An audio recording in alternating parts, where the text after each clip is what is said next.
Hello friends, फिरदौस classes में आपका स्वागत है। आज के इस वीडियो में हम देखेंगे क्लास 7 का इतिहास, अध्याय 7 सामाजिक परिवर्तन। तो आइए सबसे पहले हम लोग रिक्त स्थानों की पूर्ति करेंगे। इसके बाद हम लोग क्वेश्चन आंसर की तरफ चलेंगे। यदि अभी तक आप लोगों ने पिछला अध्याय नहीं पढ़ा है तो मेरे चैनल के प्लेलिस्ट में जा करके उसे आप पढ़ लेंगे। तो आइए हम लोग शुरू करते हैं। क है खाली स्थान। जाति आधारित सामाजिक व्यवस्था को नहीं मानते थे तो उपमहाद्वीप के कुछ लोग। ख है 12वीं सदी तक बिहार एवं झारखंड के इलाकों में खाली स्थान का उद्भव हो चुका था तो चेरों का। ग है बंजारा एक खाली स्थान जनजाति थी तो व्यापारी।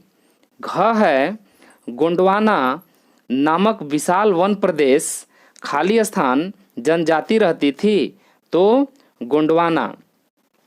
अंग है झारखंड में खाली स्थान प्रकार की जनजातियां पाई जाती है तो 32 प्रकार की। आइए अब हम लोग क्वेश्चन आंसर की तरफ चलते हैं। पहला क्वेश्चन है जनजाति किसे कहते हैं। उत्तर है जंगलों एवं सुदूर पहाड़ी इलाकों में बसे छोटे छोटे गांव में एक से अधिक पीढ़ी से साथ में रहने वाले परिवार को जनजातीय कहा जाता है। दूसरा क्वेश्चन है बंजारा कौन थे। उत्तर है वे लोग जो सबसे छोटे लेकिन सर्वाधिक महत्वपूर्ण खानाबदोश यानी घुमक्कड़ व्यापारी थे तथा कारवां यानी टांडा बनाकर अनाज, हल्दी, हींग आदि ढोते थे। तीसरा क्वेश्चन है जनजातीय समुदाय में बच्चे क्या काम करते थे। उत्तर है जनजातीय समुदाय में बच्चे प्रायः घरों में सूखते अनाजों को पशु पक्षियों से सुरक्षा करना जैसे छोटे छोटे कार्य करते थे। चौथा क्वेश्चन है टांडा किसे कहा जाता था। उत्तर है बंजारा अपने परिवारों के साथ एक स्थान से दूसरे स्थान घूमते थे। वे खाद्य पदार्थों का व्यापार करते थे। उनका कारवां टांडा कहलाता था। पांचवा क्वेश्चन है मध्यकाल में वर्ण आधारित समाज में क्या परिवर्तन आए। उत्तर है मध्यकाल में वर्ण आधारित समाज में निम्नांकित परिवर्तन आए। क वर्णों के भीतर छोटी छोटी जातियां उभरने लगी। ख है कई जनजातियां और सामाजिक समूहों को वर्ण विभाजित समाज में शामिल कर लिया गया और उन्हें जातियों का दर्जा दिया गया।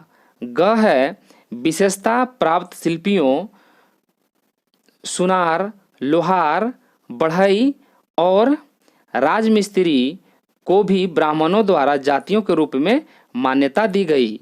घ है वर्ण के बजाय जाति समाज के संगठन का आधार बनी।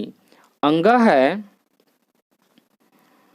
11 से 12वीं सदी तक आते आते क्षत्रियों के बीच नए राजपूत गोत्रों की ताकत में काफ़ी इजाफा हुआ। छठा क्वेश्चन है जनजातियों के बारे में बहुत जानकारी क्यों नहीं मिल पाई है। उत्तर है जनजातियों के बारे में बहुत जानकारी नहीं मिल पाई है। इसके निम्नांकित कारण हो सकते हैं। जैसे क जनजातीय समाज कोई दस्तावेज नहीं रखते थे। वे अपनी परंपरा एवं रीति रिवाजों को मौखिक रूप से कथाओं, कहानियों आदि के रूप में सहेज कर रखते थे। ख है वे बाहरी लोगों को अपनी आवासीय क्षेत्रों में प्रवेश की अनुमति प्रायः नहीं देते थे। ग है ये समुदाय प्रायः सुदूरवर्ती इलाकों जैसे घने जंगलों, पहाड़ों, मरुभूमियों आदि में रहते थे जहां इनसे बाहरी लोगों का संपर्क नहीं हो पाता था। सातवां क्वेश्चन है जनजातीय समुदाय के लोग अपने जीविकोपार्जन के लिए कौन कौन से कार्य करते थे। उत्तर है जनजातीय समुदाय के लोग अपने जीविकोपार्जन के लिए तरह तरह के कार्य करते थे जैसे आखेटक खाद्य संग्रहण, कृषि एवं पशुपालन का कार्य करते थे। पुरुष पशुओं के चारों के लिए चारागाह की खोज में रहते थे। बर्तन बनाना, झोपड़ी बनाना, टोकरी बनाना जैसे कुछ कार्य स्त्री एवं पुरुष दोनों मिलकर करते हैं। 8वां क्वेश्चन है,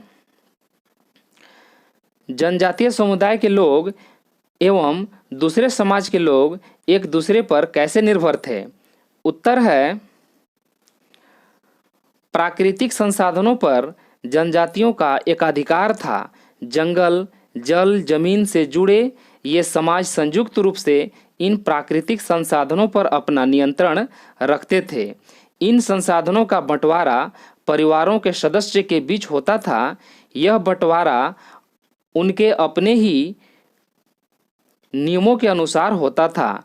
कभी कभी उनका बाहरी लोगों के से टकराव भी होता था।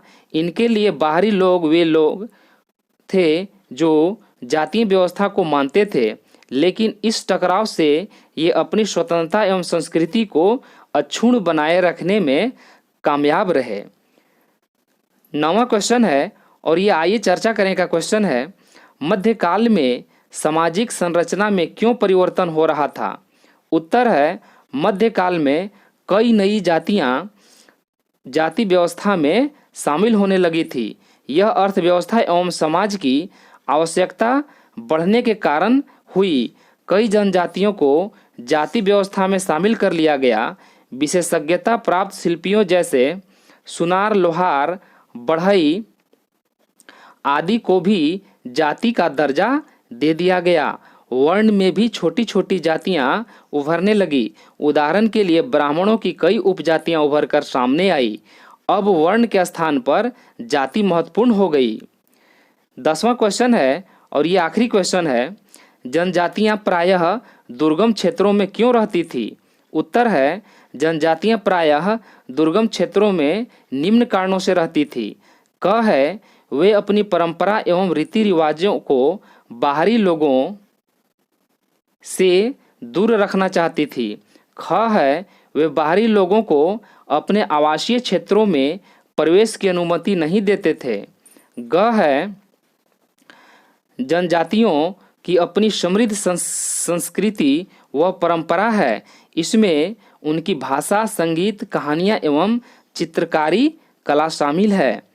घ है, ये समुदाय प्रायः सुदूरवर्ती इलाकों जैसे घने जंगलों, पहाड़ों, मरुभूमियों आदि में रहते थे, जहां इनका बाहरी लोगों से संपर्क नहीं हो पाता था। आज के लिए होमवर्क है, बंजारा एक कैसी जनजाति थी? इसका उत्तर आप लोग कमेंट बॉक्स में ज़रूर देंगे। तो इसी तरह के और वीडियो पाने के लिए यदि आप हमारे चैनल पर नए हैं तो सब्सक्राइब कर लें और बेल आइकन प्रेस करके ऑल ऑप्शन प्रेस कर लें, ताकि हर अगला वीडियो का नोटिफिकेशन आपको समय समय पर मिलता रहे। और लाइक तथा शेयर भी अपने दोस्तों में ज़रूर कर दिया करें। तो उम्मीद करता हूँ कि यह वीडियो आपको पसंद आया होगा। अगले वीडियो में हम लोग अध्याय 8 के साथ मिलेंगे। तब तक के लिए आप अपना ख्याल रखें। धन्यवाद।